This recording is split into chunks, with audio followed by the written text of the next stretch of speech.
Welcome, everybody. My name is Dale Rounds, and I am the Associate Dean for Continuing Education here at Princeton Theological Seminary. I want to welcome you to this first venture we have, this pilot panel, to gather together to reflect on ministry practices and reflect theologically on how the church is responding, how congregations are responding to the current health pandemic. We're grateful that you're here.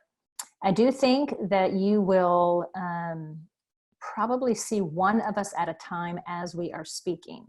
So I'm going to introduce everyone who's on the panel. And panelists, if you would go ahead and turn your mics on and speak a quick hello when I give your name, because that way you will pop up large on the screen for people to actually see you. So we have with us today the Reverend Charlene Powell. Hi. There we go. Thanks, Charlene. Charlene's executive pastor at Fifth Avenue Presbyterian Church in New York City. We also have Reverend Don Lincoln. Hey. There's Don. Don is lead pastor at Westminster Presbyterian Church in Westchester, Pennsylvania, and he's a member of the Seminary's Board of Trustees. We also have Ryan Timpte. Ryan, are you there? Hey, everyone. There's Ryan. Ryan is director of children's ministry at the Lafayette-Orinda Presbyterian Church in the greater San Francisco Bay Area. And then we have Reverend Mia Chang. Mia? Hi, everyone. There she is. Mia is lead pastor at NextGen Church in West Windsor, New Jersey here. And it's a congregation that's in one of our projects with the Institute for Youth Ministry here at Princeton Seminary. And we have the Reverend Maureen Gerald. Maureen? Hi, everyone. There she is. Maureen is executive pastor at Shiloh Baptist Church down the street from us here in Trenton, New Jersey. She's also a clinical social worker and spiritual director. So thank you to all of you for agreeing to join together in this conversation today. We will start, folks, with some questions that I have, and the panelists will respond. And then toward the end, the last 20 minutes, we'll do some Q&A from you. If you all want to go ahead and you can put your questions into the chat if you want to. And you can also, when we get to that point, raise your hand and we'll call on you and you'll be able to, we'll turn on your sound and then you can actually talk to us all. Got two other folks here online in the panel I need to introduce you to, two colleagues of mine. One is Sushama Austin Connor. Sushama, can you say hey? Hey, everybody. Hi there. Yeah, I'm here. Hi. Sushama's the program administrator with me in continuing education. And then I have Jacob Davis. Jacob? Hello. There's Jacob. Jacob is an MA in Christian education senior. He'll be graduating this May from Princeton Seminary. And Jacob has been really helpful to me this whole year with some of our online continuing education programming. So, folks, I'm going to ask just a general question, a very quick response, I think, from each of you. We were talking about this a little bit before we started up. Just a quick read on, how you are doing right now in the middle of things as you're retooling and trying to address ministry in this new context. Maureen, can you give me just a quick couple words on that? Yeah, so there are a couple of, particularly in my space, just to give you some context. I'm in the Trenton area, and I am working with the community here, but I also am working with the Princeton Seminary community, some of the students over there who are trying to move and breathe at this time and all of this and all of the changes that are taking place. So we're coming up with some very creative, innovative ways to kind of move and meet needs and respond and breathe and be calm at the same time. So there's some really good things, and we're also learning how to kind of collaborate in real time. It's one thing to kind of talk about how to do this. It's another thing to actually do it when we really need to do it. So we're also finding out that we're partnering with having new relationships with people in partnership. So there's some good stuff coming out of a bad situation. That's great. Yeah. Ryan, how are you doing?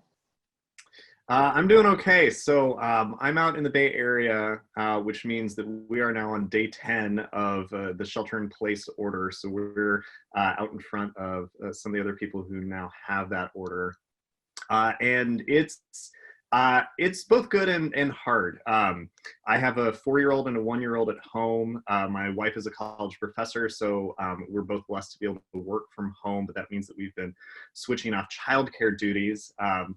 Never have I felt more keenly the adage, it takes a village to raise a child, than when the village is no longer there. And I know that a lot of the parents in this community are feeling that as well. Children's ministry in this sort of an era is very interesting. It's proven we have a lot of challenges, but we've also got some really cool opportunities too. So we're doing okay. And Charlene, how about you? And you're in the middle of New York City, which is hitting a peak right now, I think. Yeah, a peak is a nice word for it. I think it's going to be a prolonged peak. We're in the epicenter. For any of those who are watching those websites of the tracking numbers, it's kind of terrifying. So I'll be completely honest. I am overwhelmed. I know that a lot of people are finding space for rest and catching up on things that they haven't had the time to do. Like Ryan, I have 2 young kids at home, and in my capacity as the executive pastor, I am in charge of keeping the church running and going. And the church is absolutely running and going, but we're just having to figure out how to do that remotely. And so it's constant. From the moment I wake up, it's managing multiple devices, 2 children. My husband also works. And so figuring out how to get balance and rest in this new normal is kind of just an ongoing process for us. Good, thank you.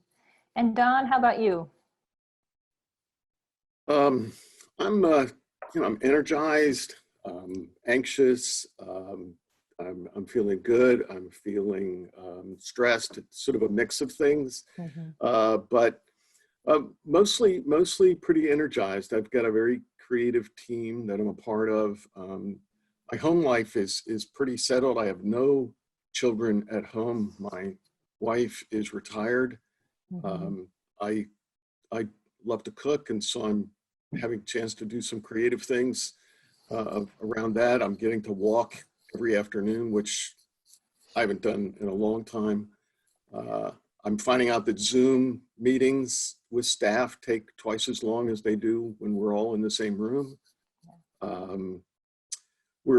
I've got really creative hearts and minds in my team. I'm one of 4 pastors at the congregation I serve. We're suburban Philadelphia, and we're in pretty constant contact while also acknowledging we're trying to give each other Sabbath times. Several of them have children at home, and so we're negotiating that as we go. But I feel okay. Good. Thank you. And Mia, how about you? For me, I'm pastoring a church in just 10 minutes away from Princeton University, and it's, for me personally, it's been a restful time, I want to say, in the midst of all this, in the midst of all the confusion and chaos that's going on outside. For me, it's been a time of rest.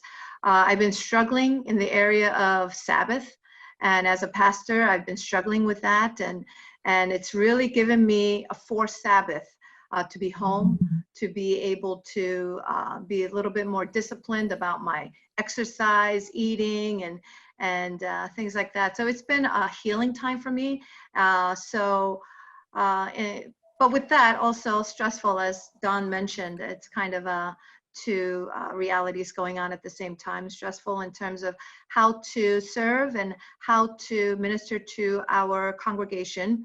We're a young church. We're a church plant of 10 years, and we've done so many things where everything really centers around being with one another, doing life together, and trying to do that, navigate that through online and all of that has been a struggle but we are working through those challenges.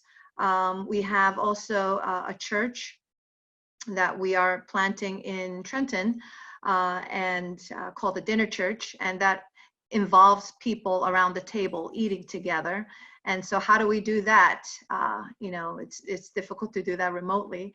So trying to figure those elements have been challenging.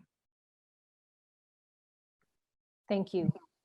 I know watching friends, watching my social media feed of all my alumni the last couple weeks of people making the quick switch from face-to-face worship to online programming. I've seen a lot of what appears to be some stress, some wonderful creativity, wonderful willingness to share resources with one another and support each other as best they can.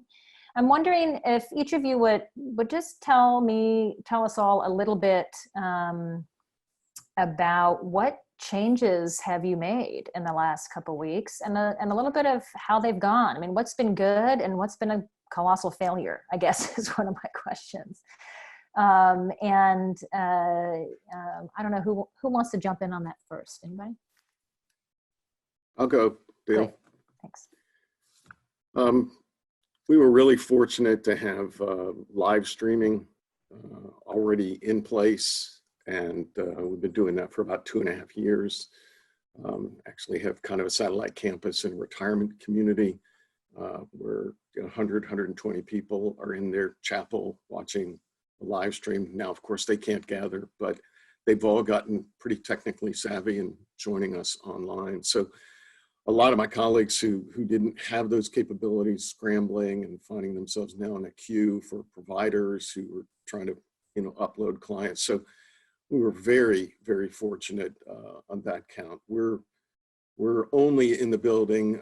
We've shut down our building through May 10th, and we're only in the building to live stream. We live stream a 20-minute chapel service, which is not in our chapel because we don't live stream in there. It's in our sanctuary, but a chapel service on Wednesday mornings with virtual communion, which was a new experience. And then 2 services on Sunday morning. We've never live streamed our contemporary service. We've always been live streaming a traditional service with choir and organ and hymns. Now we're streaming 2 services, one with the traditional and one with the contemporary, first time last Sunday, and still working out the kinks and keeping to about 7 people in the building, all told. Our biggest challenge right now is putting together a calling chain for a large congregation. And we're about a week into dividing that up between about 100 people who would be making calls. We're just about ready to get that out, and I'm feeling really, really positive about that. But the virtual worship has been really significant to the congregation, and finding lots of small groups. We're doing Sunday school classes online, and our choir is gathering at choir rehearsal kind of time. So great. How are the older members? It's interesting you said, so you were already set up for some virtual live streaming for some of the communities. I've been wondering how older people are doing, if they're able to figure out these live stream things and stuff like that. So you've had some okay experience with that so far. Yes, there are obviously people who have difficulty getting there, but we've been working on a platform for about 2.5 years and have been troubleshooting with individuals. Communications director is constantly on the phone or online with people. So when people couldn't get to the chapel in the retirement community and they were in their own apartment for mobility reasons or health reasons, many of them have learned how to do this on a computer or on a TV. That's great. With Roku or something like that. No, so a lot of our older folks are very definitely engaged with it. That's great. Brian, can you tell me a little bit about how you're doing? What are y'all doing for the children in the church? Yeah, so it's it's been a really interesting time. One of the things that we are doing right now are traditionally our Sunday school runs concurrently with our worship service in the sanctuary, and kids are always welcome in the sanctuary, but just by nature of what adult worship is, most families find it more meaningful for the kids to be with us in the Christian Life building.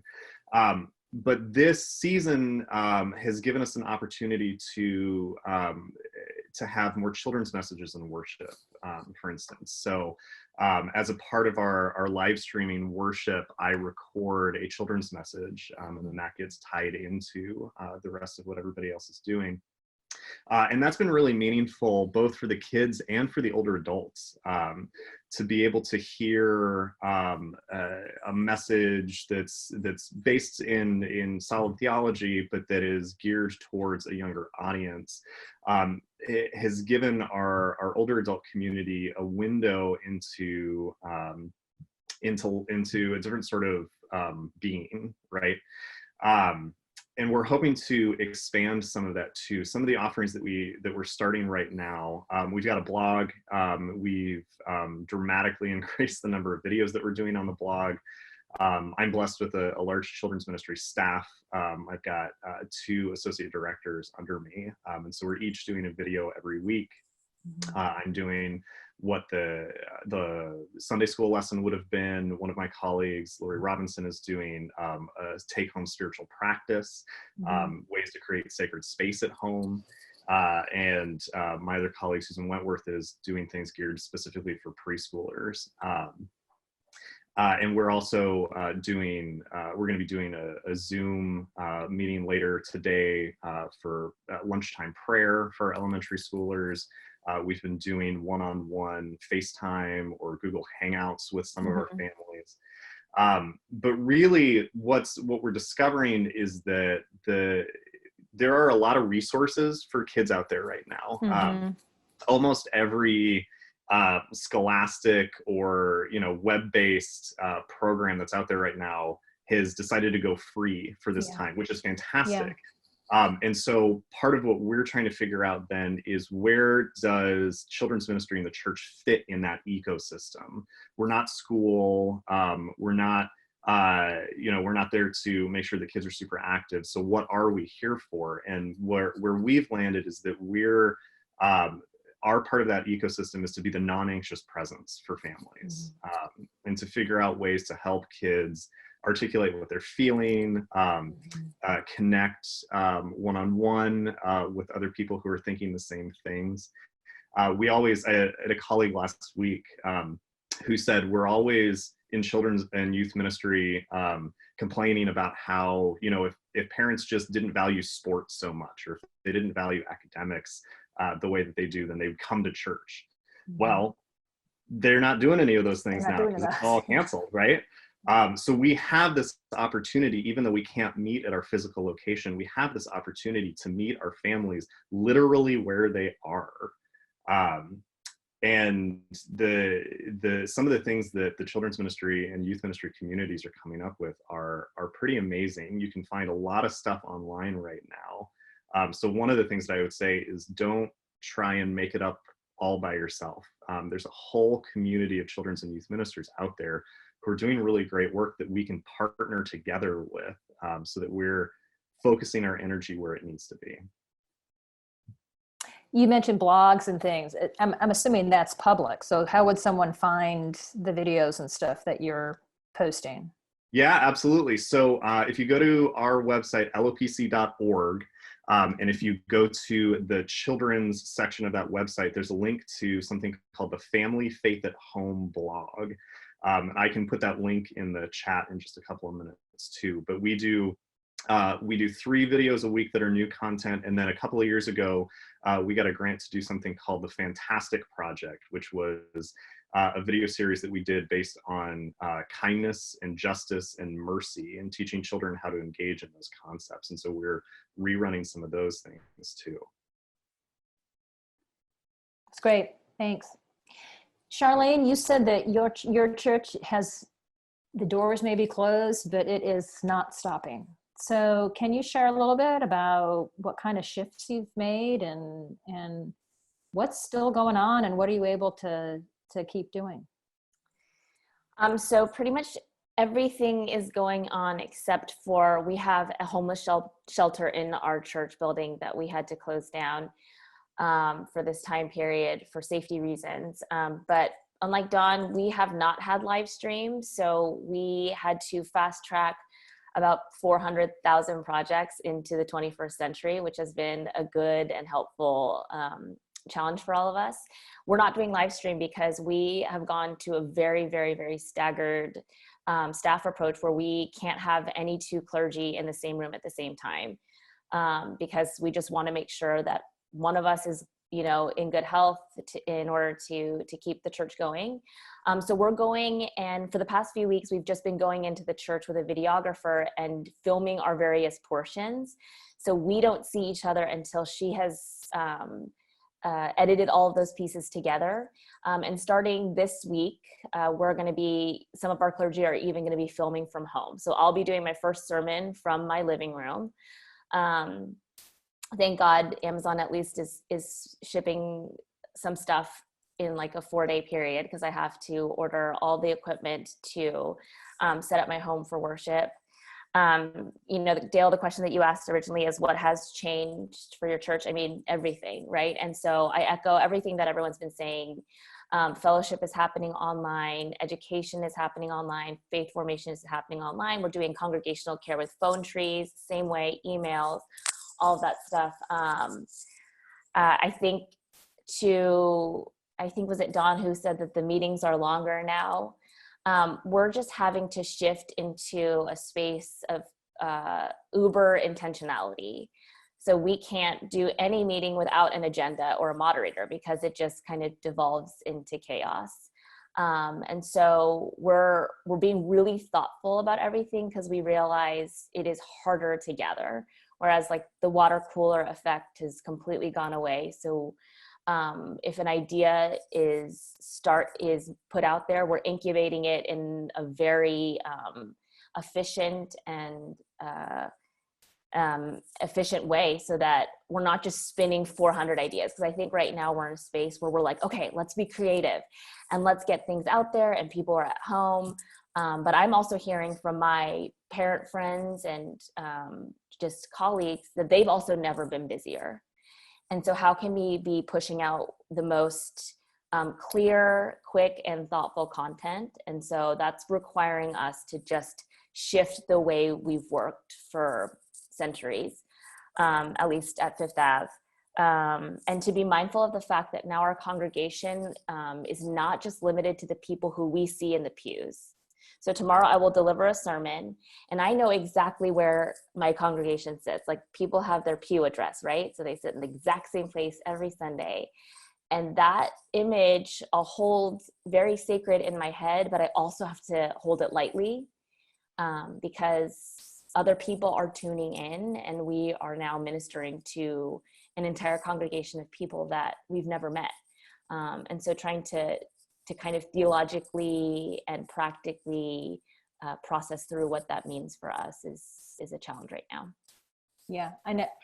Sunday morning, I feel a little bit like a kid in a candy store because I'm getting to worship with and hear preach all kinds of seminary grads who are serving all over the country. And I've never got to see them, you know, sort of see them in their context. It's not like fully their context at this point, but that's been a positive side of it for me to be able to see. So like I've seen Ryan, I've seen one of your videos and, you know, so the children's time.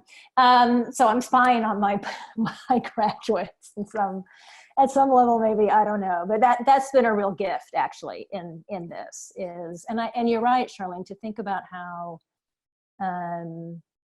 you're still tending to your congregation, but because of this now open door, the doors have been flung even farther open, right? So there are more people in the pews, so to speak, at this time than you did before. It's an interesting way to think about that. Maureen, how about you? How about Shiloh and the other ministries that are going on in Trenton that you're involved with? What's changed? Yeah, yeah.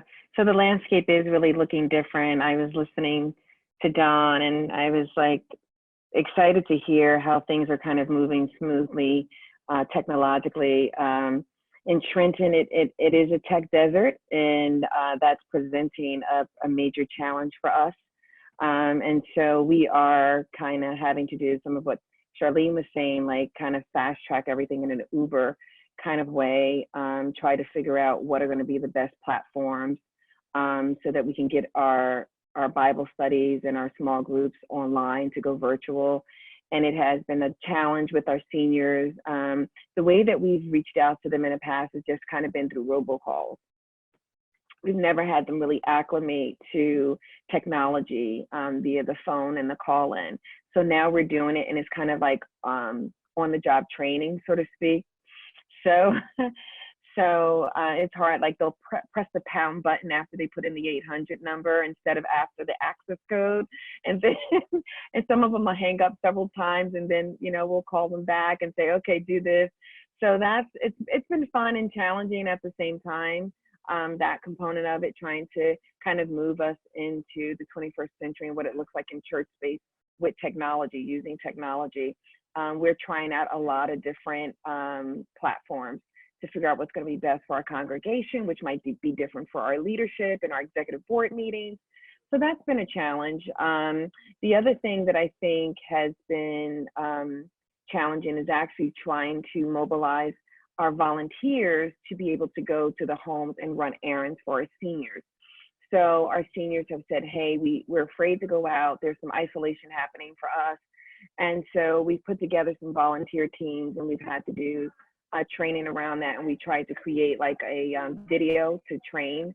And some of them, of course, we're trying to have them use safe precautions when doing that. So we're trying to find a supply so that they can actually do that and go to the homes of our seniors and to pick up medication for them, or go to the grocery store, or different things like that. So that's the other part of what we're kind of doing and acclimating to. And the other part that's kind of more challenging and I guess heavier for us is that Shiloh, like other urban ministries, have loss in a very different way. We have it more often, and sometimes it's more complicated because of the type of loss that is suffered in urban space. And now that's compounded with them not being able to have homegoing services.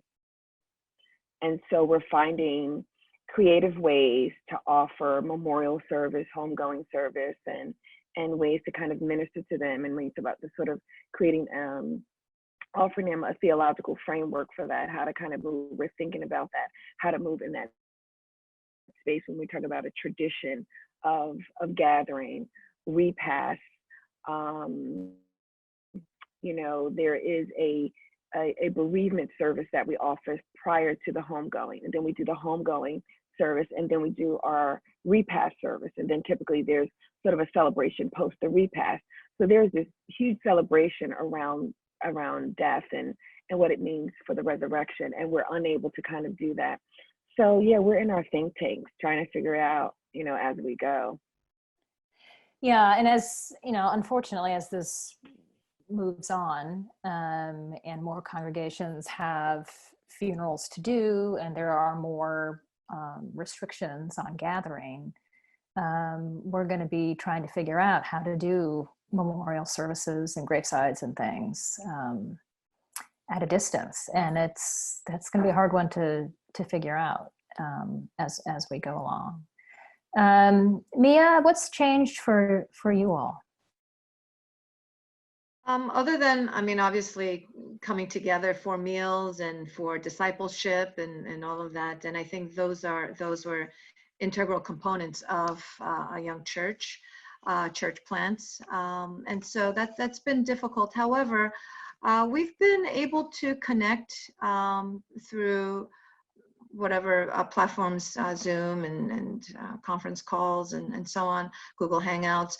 And we've been meeting to pray, and we've been intentional about that we have not sort of let go, or we haven't really, we've been focusing on the area of prayer and coming together for that purpose. So just this morning, our parents got together to pray for our children in our area now. We just received a notice yesterday saying that the schools will be closed till May 1st. So how do we navigate having our children home, younger ones, older ones, college, young adults coming back, and so on. So praying over these areas. And I think that's been great. So people who were not able to participate before because of work or for whatever reasons have been able to dial in, and they were able to pray. So I think that's been very encouraging for me, just emphasizing on prayer together. Also, we're coming together to encourage each other with the scripture. We're having daily connections through different clusters. So I think it's been great, although we're lacking the face-to-face, but I think we're really coming together and just encouraging and really thinking about others in that way. So it's been very helpful. I think you asked a question earlier about what didn't work for us. I'm going to say not a failure, but it didn't go well. Our last youth group gathering Saturday, in that, we're used to kind of, all the kids are used to kind of hands-on and sort of tactile kind of experience. And then to do that remotely was a challenge, but it made me realize supporting the families and supporting our parents particularly are critical, so that they could care for their children at home. And so we're kind of going that route. How do we support our parents during this time? And so we've been intentional about that, and that's been going very well so far. Thank you. We've got one question. It's interesting that the churches are managing worship, digital worship differently. Some are doing live streaming and some are doing pre-recorded. And I've noticed that too. I don't know if anyone has thoughts on, so why did your congregation make the choice that it's made so far? Don, clearly you were set up to do it. That's why you're doing it. As long as you're able to go into the building, you can keep doing that. If that changes, then it might be something different. So like Charlene, you all had to make a quick switch. Why pre-record and not necessarily, do like a live Zoom thing or something like that? So one of the reasons is just making sure that we're social distancing. And so navigating I'm kind of learning how you're running this panel right now, how to have multiple voices. The reality is I think it's so particular to the community. If we did a Zoom, there would be a number of people who we wouldn't be able to engage regardless. Mm-hmm. So it's not like it would add any kind of a mutual interaction benefit for us. Mm-hmm. And we wanted to I know that you can record a Zoom. Mm-hmm. But we're also recognizing that people are going to watch this at different times. Some people are going to watch it at 8 a.m. Some people are going to watch it at noon. Some people are going to watch it on Monday. And we found that we were able to make it, and this goes back to what Don was saying earlier, tighter and shorter and more packaged when we had the editing capacity over it. Great. I don't think there's one right way to do it. It's just interesting to see how each congregation is making decisions for their community, and they're making some different choices. I want to move on to just a few more minutes before we kind of open up for more Q&A, and that's just the notion of conversations I've had, things I'm reading, some of the questions that are coming up, the deeper sort of theological questions circle around grief, the sense of loss that people have right now, death, the end of life grief, but also end of life as we know it in certain ways. I know high school kids who may not have a high school graduation, or things like that, family traditions that we can't have anymore because we can't be together. So I think there's grief. I think, I don't know if you want to reflect on kind of waiting, to sit in your house for months and wait for this thing to pass by. And and also questions about what is community if we can't gather, especially for Christians, you know, where 2 or 3 are gathered in my name, there I will be in the midst of them. What does it mean to be a Christian community when we can only gather virtually? What happens to that? It's not a very specific question, but it's some musings and wonderings, and I don't know if you've had any chance to think on any of that, if you've had any conversations with, you know, a church with parishioners, or in your prayer times and Bible studies and things, and conversations in the last few days and weeks about some of those things. Or are there other things that are bubbling up in your community that people are wondering about? Like, where is God in all of this? Anybody want to hop in? Yeah. So I would say, Dale, one of the things that I've been really interested in the last couple of years is the practice of lament. And that lament is a way for us to be mad and sad and scared, and also know that God is in the midst of that, and that God can hold that, and God can hold our anger and our sadness and our fear. That's one of the things that we have started teaching our kids too. We ran a family discipleship group a couple of years ago and taught them how to lament. And for kids, we did an acrostic. We did A, B, C, D, and went through all the letters of the alphabet, and we had them name, you know, something A that you are scared about, or that you miss, or that you've lost. Or maybe it's a sentence, maybe it's a word. Then you move on to B, and then you move on to C. And it helps, it helped our kids, but it also helped our parents to be able to articulate some of those things. I think in this time right now, there's so much information, and there's so much misinformation, and there's so much that's going on, you know, just sort of constantly, that we're having to react instinctually and emotionally. And to be able to give people and children the ability to just articulate what it is they're feeling, I think is really key and really important. I think that it's also good to remember to take seriously people's disappointment. I think it's easy for some of us who have grown to think that missing something like prom isn't that big a deal, but for an 18-year-old, that's a huge deal. And so remembering that community is about recognizing the face of God in the other, and how we do that is almost immaterial. For a lot of our kids and teens, connecting like this is sometimes more natural than connecting, you know, sitting next to each other. And I think that's something that we can learn there, that the way that we do community sometimes has to take a back seat to the fact that we are doing community. There's an authenticity that can still exist online as long as we're seeking it out. And also taking seriously, if, you know, for me, one of my grounding verses is in Mark 10, where Jesus says, "Let the kids come to me, because in order to enter the kingdom of God, you have to become like these children." So if that is a signal to us adults that we have to become like kids, this is a perfect time to start doing that. This is a perfect time to start looking to how our children are reacting or not reacting, to seeing how they are able to gather online, how they're able to have meaning.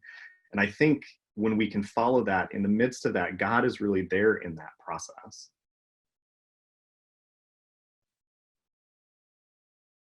Thanks, Ryan. Anybody else?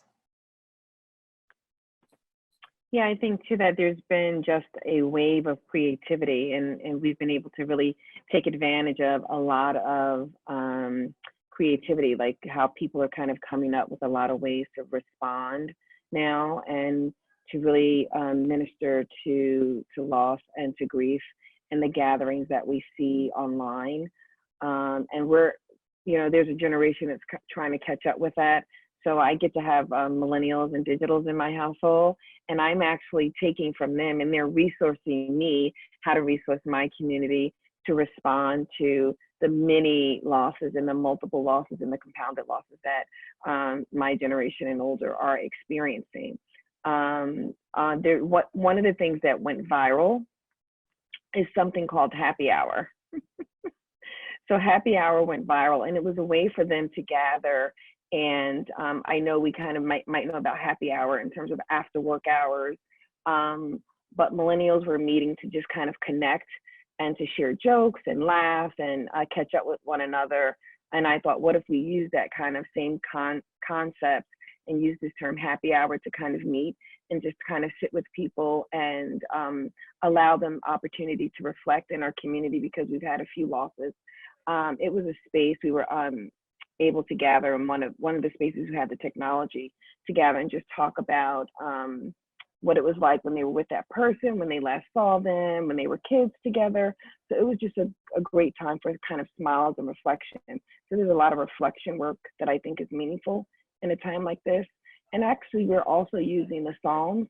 We were actually in a Bible study on the Psalms, and now we've kind of expanded that Bible study to talk about lament, as we look at David's lament and some of the other lament literature in the Bible, and that's been very helpful too, and the reflection piece with that.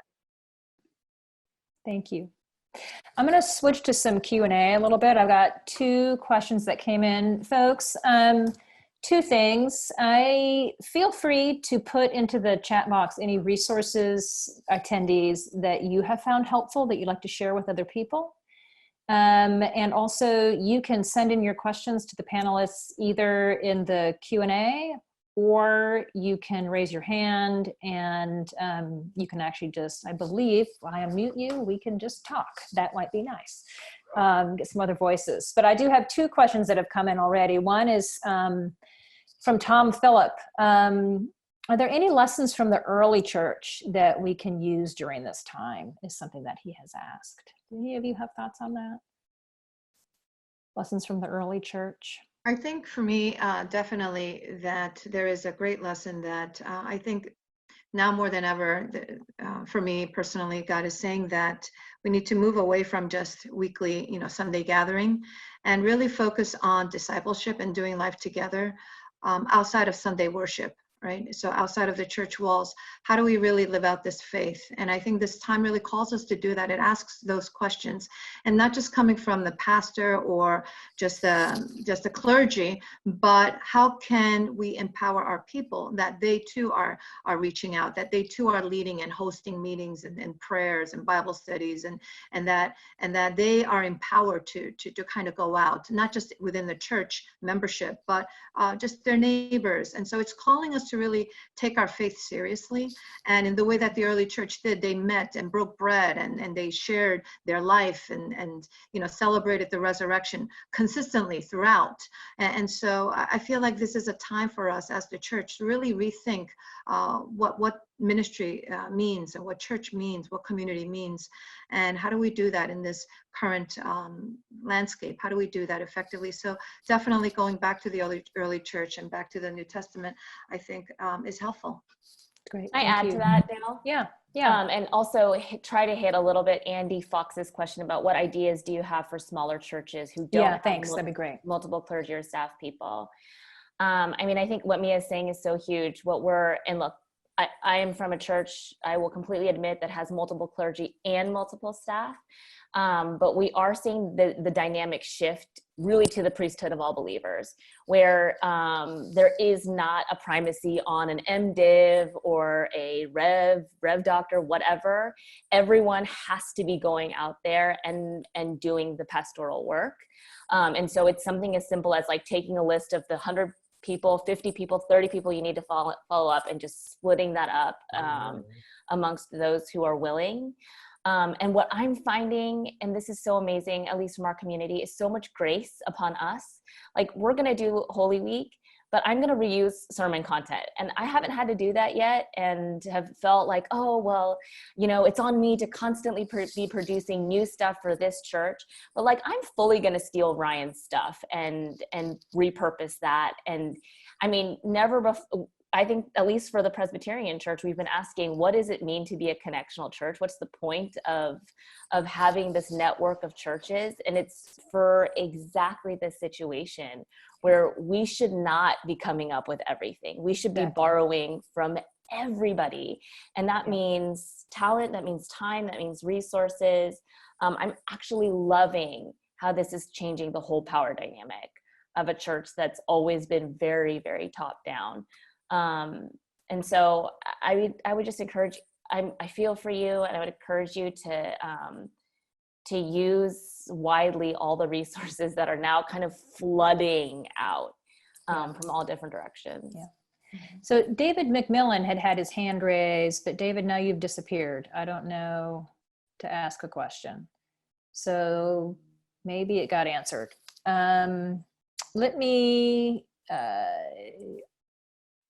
someone has asked, have there been some ideas from churches on responding to those who have experienced a death in the family, and especially when the families are asking about memorial services? Do any of you have experience with that yet? Yeah, go ahead. Go, Maureen. Oh, thanks, Don. Yeah, so that's what I'm saying. Like we've had a few losses in our congregation, and we've had to meet with families by way of telephone and minister to them that way, provide pastoral support that way. And we've also been able to use emailing to send them just some reflection material. And so it's just been a lot of phone calls when we talk about early church for us. You know, what seems primitive in our society is the phone, right? Just basic phone usage without all the other bells and whistles. But that's what's been very useful for us in bereavement work, has been the telephone. So that's been mainly it. Yeah. That's great. I have a couple people have raised the question. Don, I know you talked about doing communion. Charlene or somebody put in the chat that for Presbyterians, sort of distance communion has been approved. Who's doing that? How are you doing it? And if you can't do Zoom, phone, I mean, what are some ways to make this happen, folks? So I think tips for us, and I'll be real quick about this. Again, and this is just works for our context. Everyone's different. We're doing a video. We're going to do it with the same way. So that way people, because people have dinner at different times, people are on in different time zones, and blessing the elements that way. I mean, even I saw an amazing sermon, an entire service preached by someone just holding their own iPhone. And so it doesn't need to look fancy or professional. I think anything works. Yeah, we have this weekly chapel service every Wednesday with communion, and we immediately put that in our queue for live streaming. And the pastor who is there, invites people to the table, consecrates elements, and partakes, him or herself. I was frozen for a minute. I'm still good? You're good. Okay, good. So prior in the welcome to that service, I invite folks wherever they are to get some elements. If you happen to have grape juice or red wine, or our book of order says in the Presbyterian Church, could be water, could be milk, could be, whatever is culturally available, crackers, bread, and to get yourself ready, and we will partake of communion a little bit later in the service so that they know that that's coming.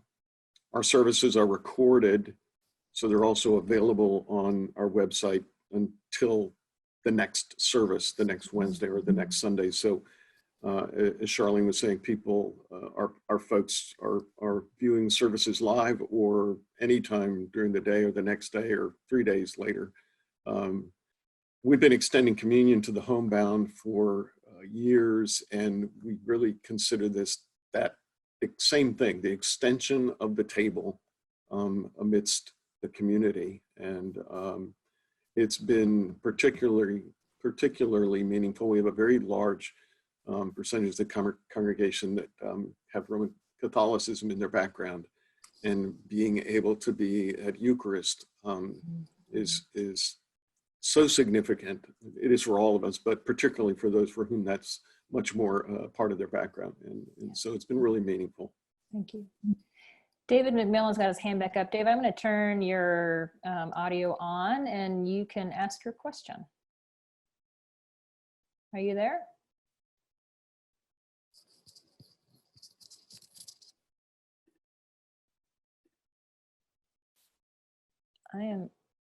It's not working.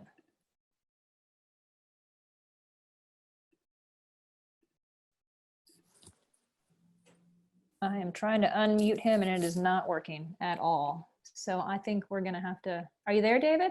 I'm here, but I didn't have a question. Oh, you didn't? Okay, you had your No. hand up. So I will. No, it was an accident. The, All right. the mouse ran over it. Okay, great, thanks. All right, folks. I've got a question here. How has your theology evolved about pain, suffering, or living into the unknown? How are you naming it and encouraging people to engage it in addition to lament?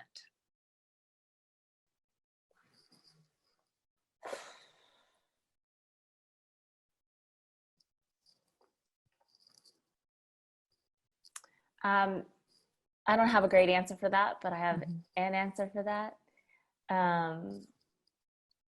When we were all gathered as the panelists before this, we were just, Sushama was asking us how we're doing. And I would say that this, for me at least, has been a very clarifying time for my call.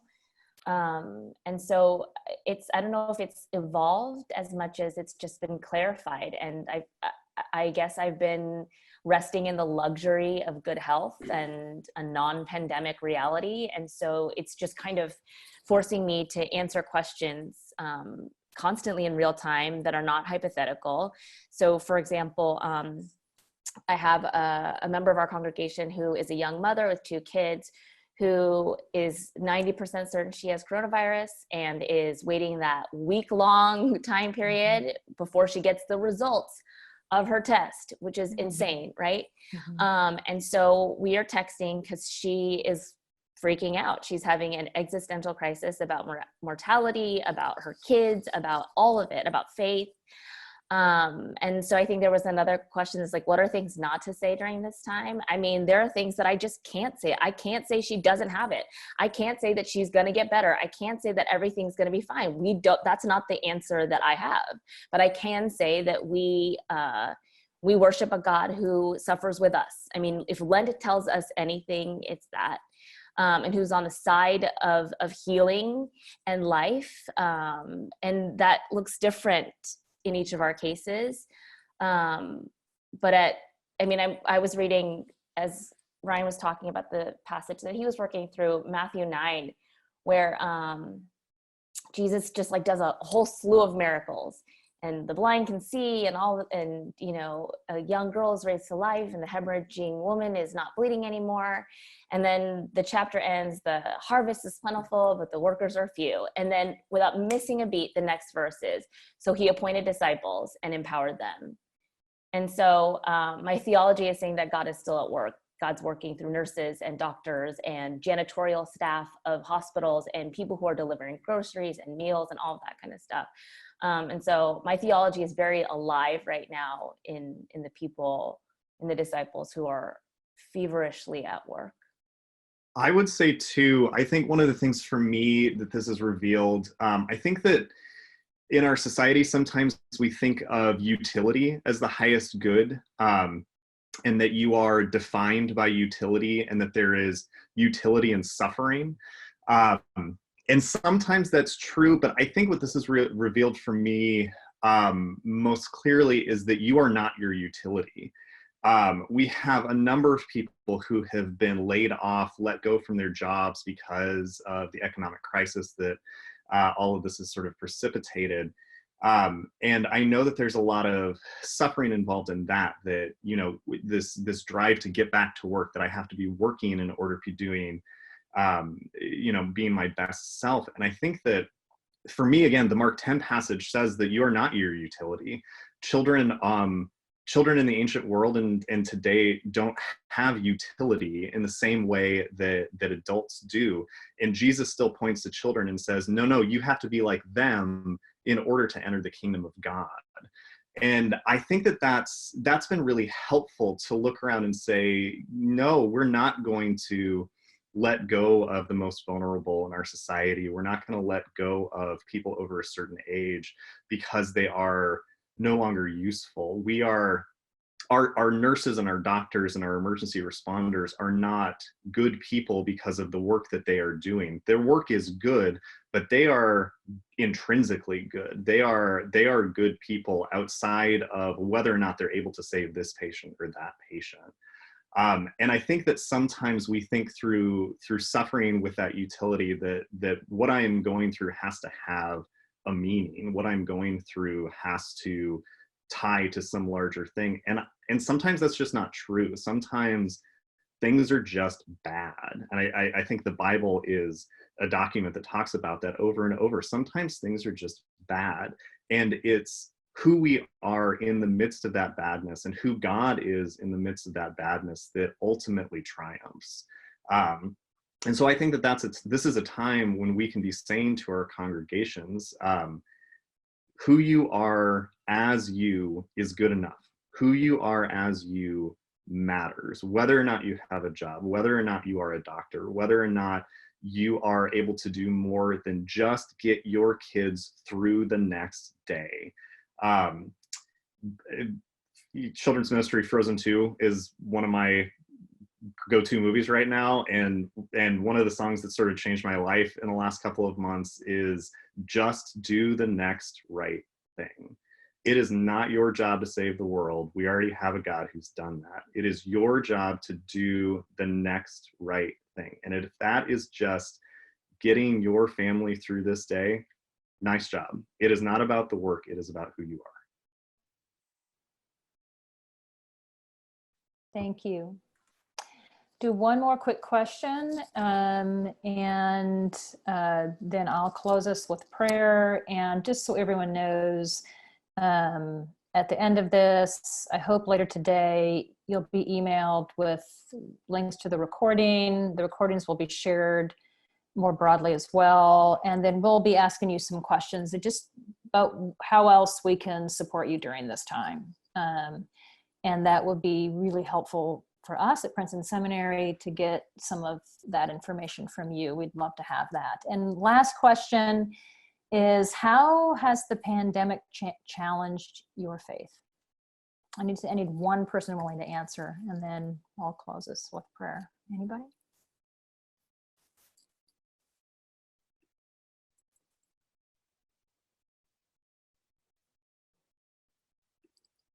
I mean, everything Ryan just said was gospel truth to me right now. And so I think that that's been a challenging notion. And I wouldn't say that it's challenged my belief in God so much as my understanding of worth in myself and identity. I am one of those who, I see all these people delivering meals and volunteering, and I can barely get through the day without losing my mind just trying to get all of my stuff done for myself and my kids. And so, that's real. I appreciate that so much, Ryan. And that's something that's been challenged in me and that I have to continually learn throughout this process, because there's so much to do, and not to feel the weight of that on us as pastors, as human beings, as members of our communities. Thanks, Charlene. Thanks, everybody. Let's pray. Almighty God, you are the stronghold of our lives. Grant us wisdom and courage for these days, so that we may serve you and our communities with confidence and joy. Amen. Amen. Amen.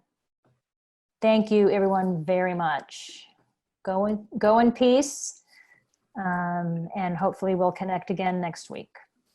You take care.